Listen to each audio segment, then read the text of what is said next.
قلب ملت سے ہو جو محروم خودی،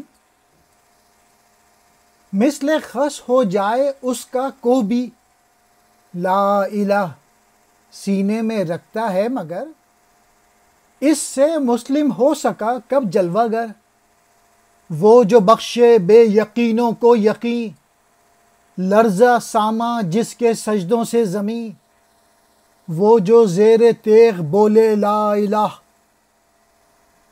خون دل سے جس کے پھوٹے لا الہ۔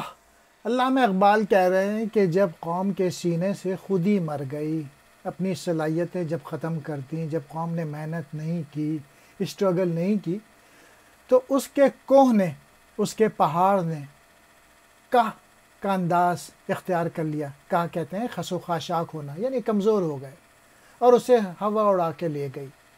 اگرچہ اس ملت کی فطرت میں لا الہ ہے، یعنی وہ کلمہ گو ہے،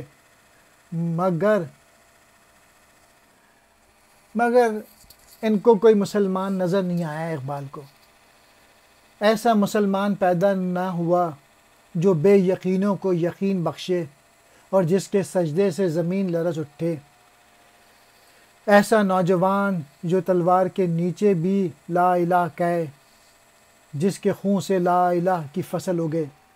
زیر تیغ کہتے ہیں تلوار کے نیچے۔ بے یقینوں،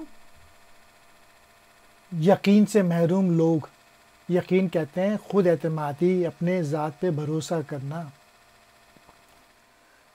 کو کہتے ہیں پہاڑ کو، کا کہتے ہیں خس و خاشاک، یعنی بہت کمزور ہو جانا۔